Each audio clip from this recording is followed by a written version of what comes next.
नमस्कार, स्वागत आपका हरियाणा न्यूज़ 24 में। मैं हूं मुन्ना लांबा, मेरे सहयोगी हिमांशु लांबा के साथ। आज हम आपके समक्ष एक ऐसी हस्ती को पेश कर रहे हैं जो कि निहायत ही एक ज़मीन से जुड़े इंसान हैं और ग्रामीण कल्चर से निकल के यहाँ तक पहुँचे हैं। हमारे साथ आज झज्जर में मौजूद हैं, हरियाणा राज्य में। और ये जो शख्स मेरे साथ बातचीत करेंगे, नाम तो प्रदीप फोगाट हैं, लेकिन प्रतापगढ़ फार्म साहब पूरे वर्ल्ड में फेमस है। यहाँ से ऐसा नहीं है कोई हरियाणा या हिंदुस्तान से लोग आते हैं, विदेशों से भी लोग यहाँ टूरिज्म के लिए आते हैं। मेरे साथ जो शख्स हैं प्रदीप फोगाट, ये रहते तो बैकग्राउंड में हैं, लेकिन आज हमारे साथ बातचीत करेंगे, इनसे खास बातचीत हम करेंगे क्योंकि बड़ा अच्छा लगा। प्रतापगढ़ फार्म में ऐसा कोई शख्स नहीं होगा जो नहीं आया होगा आज तक अपने बच्चों के साथ या और पार्टी फेयरवेल जो भी। लेकिन आज जिस शख्स से मिलेंगे, खास विशेष बात यह है कि उन्होंने कृषि को लेके बड़ा बढ़ावा दिया। और कृषि आप खाली जोतना जानते हैं, अनाज लेना ही जानते हैं, लेकिन आपको ये नहीं पता इनके साथ साथ हम बहुत बड़ा एक एम्पायर खड़ा कर सकते हैं। कृषि से बहुत बड़ा एक बिजनेस कर सकते हैं। तो हम प्रदीप फोगाट से जानेंगे। प्रतापगढ़ के फार्म के संचालक है, चेयरमैन है और मालिक है। मेरे साथ खास बातचीत में आपको एक प्रेरणा मिलेगी और यहाँ से कुछ सीख के जाएंगे। ये कर सकते हो तो आप क्यों नहीं कर सकते, एक बहुत बड़ी बात है। प्रदीप फोगाट जी, आपका बहुत बहुत स्वागत है हमारे हरियाणा न्यूज़ टू। नमस्कार लांबा साहब।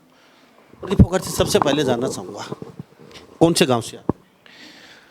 हम बिल्कुल पास में ही है गांव डावला, तहसील है झज्जर और पहले ज़िला रोहतक हुआ करता था। अब ज़िला रोहतक में ही तहसील झज्जर में ही गांव पड़ता है डावला, केवल झज्जर से 4 किलोमीटर दूर। पहले जानना चाहूँगा, पूरा हिंदुस्तान देख रहा है आपको, कैसा लग रहा है यहाँ पहुँच के? यहाँ पहुँच के आपको कैसा लगा? बहुत एक आत्मिक शांति का और आत्मिक अचीवमेंट जिसे कहते हैं उसका अनुभव होता है, क्योंकि ये जो प्रकल्प है कृषि पर्यटन में प्रतापगढ़ फार्म नाम से, ये केवल एक मेरा व्यवसाय या जीवन यापन का साधन नहीं है। ये मैंने एक अपनी भावना को, अपने अंदर की इच्छा को मेरे अंदर जागृत हुई, जिसे इंग्लिश में हम लोग पैशन कहते हैं, उसका नतीजा है। तो 2008 से हम इसको शुरू किया था और 2008 से अब तक जो है इसमें पूरी मेहनत कर रहे हैं। और जब साहब, क्या अभी संतुष्टि हो चुकी? क्या वो काफिला या रथ यहाँ रुक जाएगा अभी आपका, या फिर अभी तो बहुत कुछ बाकी है करना? या फिर प्रदीप फोगाट यहाँ तक आके आत्मसंतुष्टि मैंने बहुत कर लिया, नाम भी कमाया और दाम भी कमाया, फेम भी कमाया, सब कुछ अब आज आपके पास है, तो क्या यहाँ संतुष्टि? जी नहीं, संतुष्टि भी है, लेकिन उससे आगे करने की चाहत भी बहुत कुछ है। क्योंकि हमारे हरियाणा की जो संस्कृति है उसको बढ़ावा देना, उसको देश विदेश के अन्य लोगों के साथ साझा करना, ये हम लोगों का एक पैशन रहा है। और इसी पैशन को चलते हमारी जो सांस्कृतिक संपदा है और जो धरोहर है और प्राकृतिक धरोहर है, दोनों को ही हम एक तो संजोना चाहते हैं। दूसरा, हम एक उदाहरण पेश करना चाहते हैं कि कैसे हमारा हरियाणा का किसान या हमारे भारत का किसान या दुनिया में जो किसान हैं वो अपने संसाधन से, अपनी ज़मीन से जुड़े रहकर कुछ ऐसा कर सकते हैं जो कि अभी तक तो जैसे किसानी को, खेती को एक घाटे का सौदा माना जाता है। तो हम अपने संसाधन को ही इस्तेमाल करके अपनी ज़मीन से जुड़े रहकर, अपनी धरोहर से जुड़े रहकर एक ऐसा प्रकल्प कर सकते हैं जिससे हमारा जीवन यापन भी अच्छा हो और हमारे को और किसान भाइयों से इस चीज़ को साझा करने का मौका मिले। आप सभी लोग देख रहे हैं, आपको यहाँ तक आने में कितना समय लगा, कितनी मेहनत करनी पड़ी और कितनी कठिनाइयाँ आई? कभी किसी समय ऐसा भी लगा आज फोगाट साहब बहुत गलत पंगा ले लिया, अच्छा खासा बिजनेस कर रहे थे, शायद ये आप दूसरे बिजनेस में थे? कौन? मैं SOS चिल्ड्रंस विलेजेस इंटरनेशनल 140 देशों में काम करने वाली एक संस्था है जो कि बहुत बड़ी है, और मैं उसका सबसे बड़ा जो प्रायोजन था भारतवर्ष में, जो उनके ऑपरेशन सबसे ज़्यादा बड़े भारतवर्ष में थे, मैं उसको हेड कर रहा था MBA और लॉ करने की पढ़ाई करने के बाद, और चीफ एग्जीक्यूटिव था करीब 9 सालों से। बहुत यंग एज में मैंने उस पूरी संस्था को संभाला। तो समय उसको छोड़कर यहाँ, एक तो वो डिसीजन काफ़ी बड़ा था। पहले आप अच्छा खासा पैसा कमा रहे थे, सभी देशों में जा रहे थे, सेट बिल्कुल आपका धंधा, वो छोड़ के इतना बड़ा रिस्क, तो सब ये रिस्क लिया कैसे? इतना तो कोई शायद ही कोई सिरफराई होगा, या कोई ज़्यादा ही वो कहते हैं पागल, किसी हद से ज़्यादा किसी का जुनून, भाई मुझे तो यहाँ अभी काफ़ी लंबा उड़ना है आसमानों में, तो वो ही शख्स कर सकता है। और वो प्रदीप फोगाट मेरे साथ बैठे हैं। तो इतना बड़ा सेटअप छोड़ के और इतना बड़ा एकदम रिस्क लेके यूँ टर्न करना, तो यहाँ किंतु और परंतु था, क्योंकि आपको पता था यहाँ हम मार भी खा सकते हैं, ऊपर भी जा सकते हैं, लेकिन वो एक जुनून, जोश, जज्बा होना चाहिए, क्योंकि आदमी किस हद तक भी गुजर सकता है। क्योंकि गरीब पैदा सभी होते हैं, गरीब मरता वही है जिसके हौसले नहीं होते हैं। और मैं सबको कहता हूँ, साहब गरीब पैदा होना गुनाह नहीं है, लेकिन मरना गुनाह है। जो गरीब मरेगा वो आपकी कमी है, माँ बाप की है, किसी पड़ोसी की, रिश्तेदारी, किसी की कमी नहीं है, सिर्फ आप लोगों की कमी है। और ये जो शख्स मेरे साथ बैठे हैं, प्रतापगढ़ फार्म, कहने की ज़रूरत नहीं है, किसी को बताने की ज़रूरत नहीं है, और सबको पता भी है कहाँ पे है साहब, हिंदुस्तान के हरियाणा राज्य झज्जर में मौजूद है। और जो ये शख्स मेरे साथ बैठे हैं, अच्छा खासा सेटअप था इनका, विदेशों तक घूमते थे साहब, उसको छोड़ के एकदम यू टर्न लिया, तो मैं सल्यूट करता हूँ। क्यों डर नहीं लगा? डर तो लगता ही है, लेकिन जो विचार जो एक बारी मन में घर कर जाते हैं, जो सपने एक बारी आदमी बुनना शुरू कर लेता है, तो उसके लिए आदमी सब कुछ दाव पे लगा लेता है। क्या क्या जीता? अच्छा मुझे ये बताइए, डर लगता है आपने कहा, तो ये दिमाग में कीड़ा कहाँ घुस गया आपको एकदम? अरे यार ये छोड़ यार फोगाट साहब, अपनी ये लेवल की चीज़ नहीं है, अरे हमें कुछ नया करना है, कुछ नाम कमाना है, कुछ अच्छा करना है। ये कीड़ा कौन से देश में बैठे बैठे आपको घुस गया? ये कुछ तो बचपन से घुसा कि जो हम अपने खेतों में, या जो अपने कोल्लू पे, या जो अपने ट्यूबवेल पे छोटी छोटी जो खुशियाँ थी, वो कभी मन से निकली नहीं।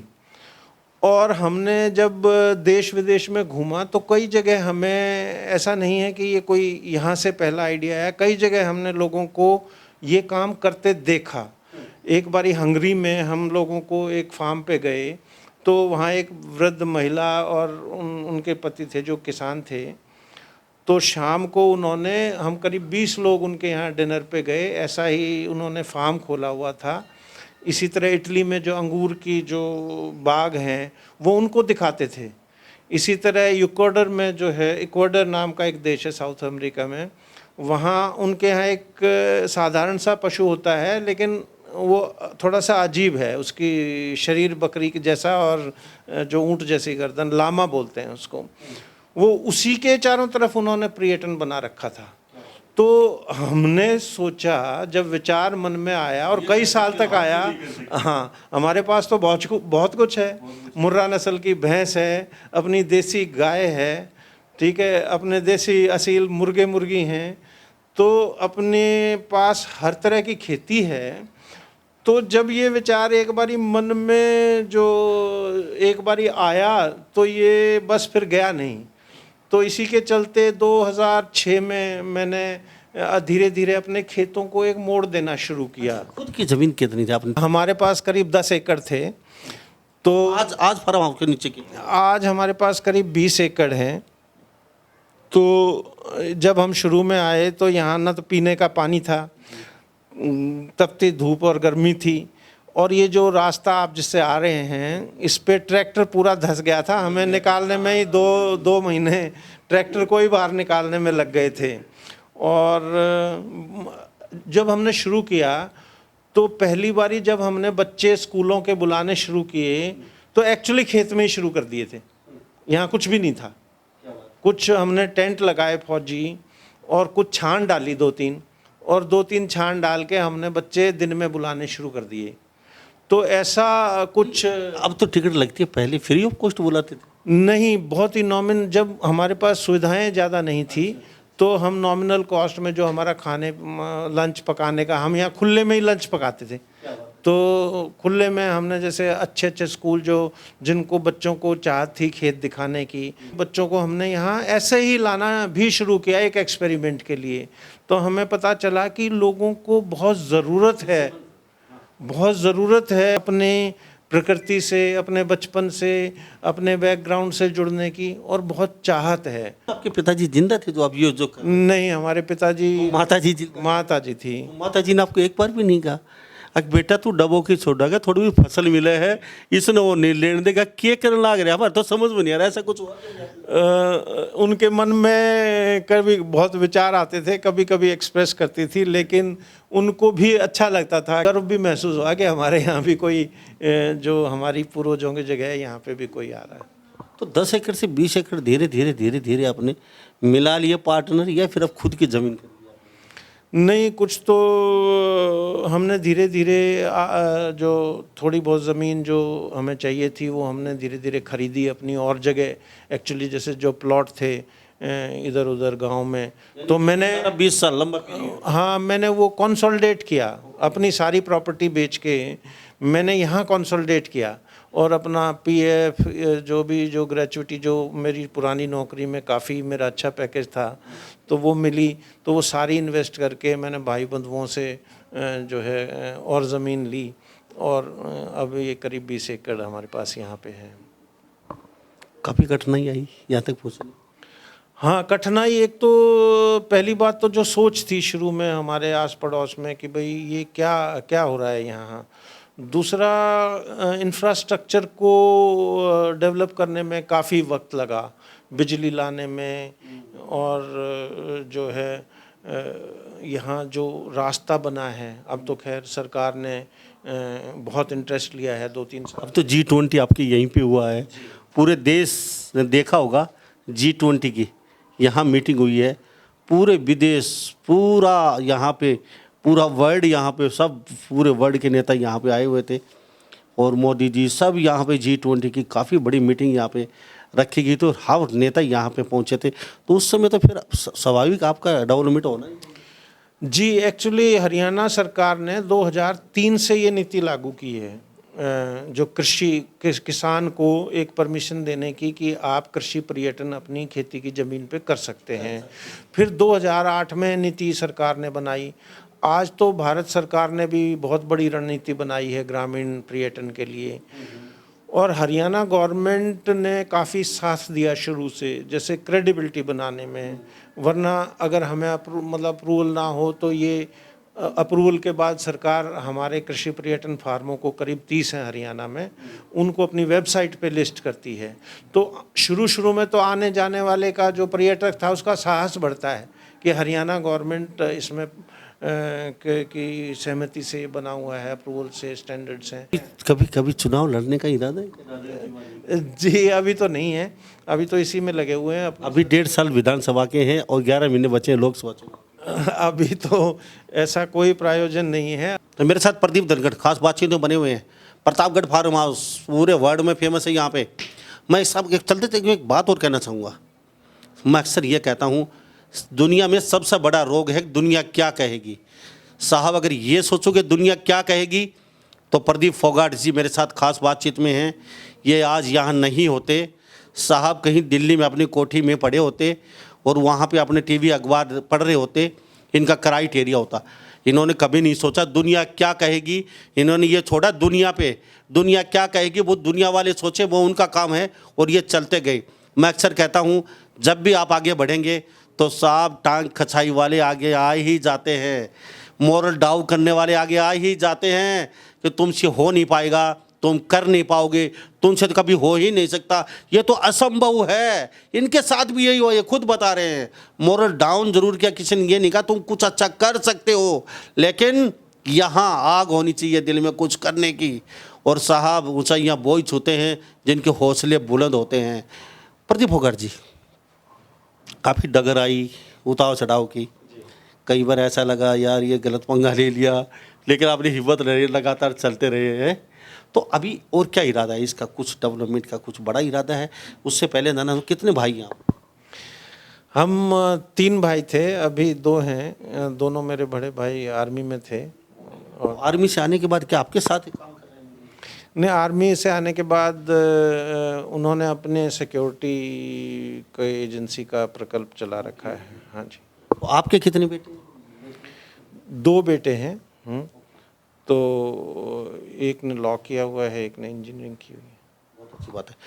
तो अभी कृषि को लेके हम बातचीत करें, थोड़ा सा चलते चलते शॉर्टकट शब्दों में, जिनके पास 20 एकड़ ज़मीन है, 25 एकड़ ज़मीन है, वो खाली खेती पे निर्भर हैं। और कई तो ऐसा है, बारिश हुई, नहर का पानी आया तो फसल हुई, नहीं तो वो चुपचाप बैठे रहते हैं। आज कर्जवान बन चुके हैं, क्योंकि खाली फसल पे निर्भर होना बहुत बड़ी दुविधा है हमारे देश में, हमारे हरियाणा में खासकर। तो उन लोगों को कुछ कहना चाहेंगे आप, कुछ दिशा निर्देश देंगे? भाई अच्छा खासा पैसा कमा सकते हो आप। देखिए, कृषि पर्यटन चाहे 1 एकड़ वाला व्यक्ति है, चाहे 20 एकड़ वाला है, चाहे 50 एकड़ वाला है, कृषि पर्यटन हर आदमी के लिए कोई ना कोई चीज़ लिए हुए है। जैसे कृषि पर्यटन में खेती से लेके कैसे खेती होती है, गन्ने की खेती, कपास की खेती, अलग अलग तरह की खेतियां हैं हमारे यहाँ। फिर पोल्ट्री है, डेयरी है, बी कीपिंग है, सभी में पर्यटक का जो है वो इंटरेस्ट है, वो आने के लिए तैयार हैं।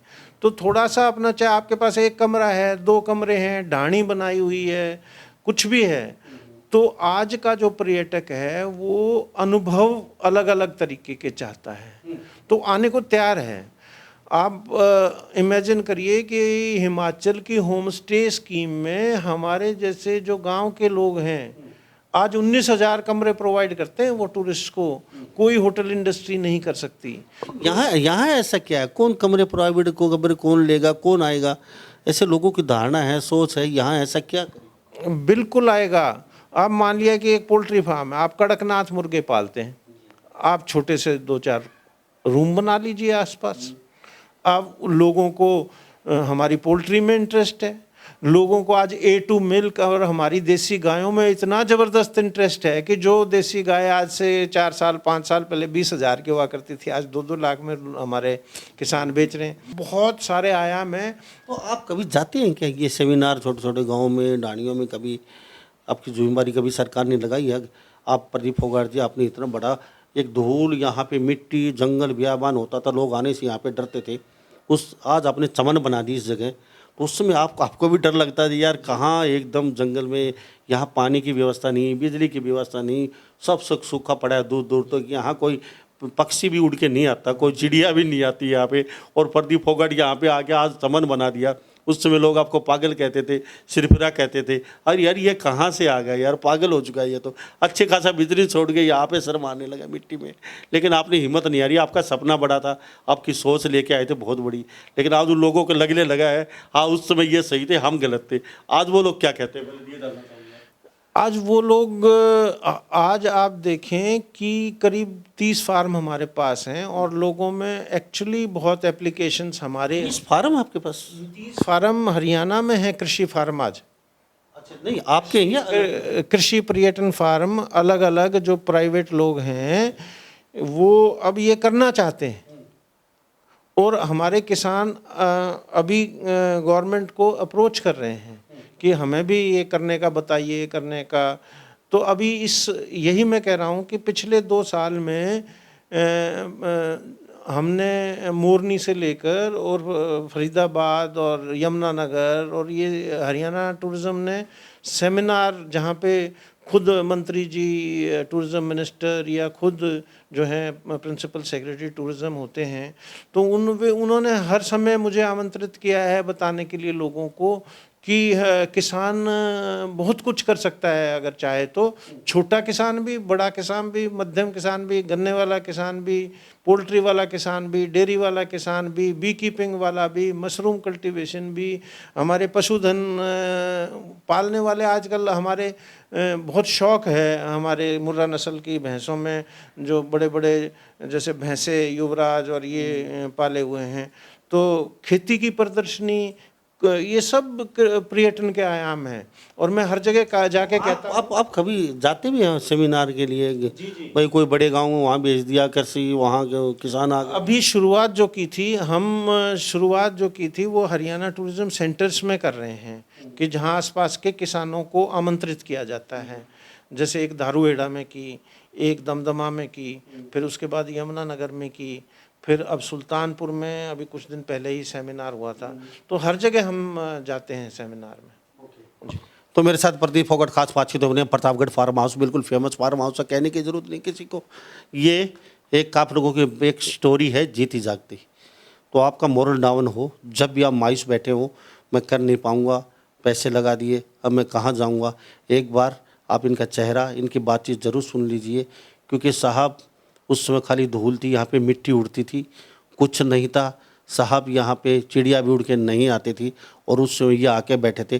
तो क्या सोच लेके आएंगे उस समय साहब? किसी में इतना हौसला नहीं होता, और जो हौसले, जिसमें हौसला होता है वही इतिहास लिखते हैं, ये सच्ची बात है।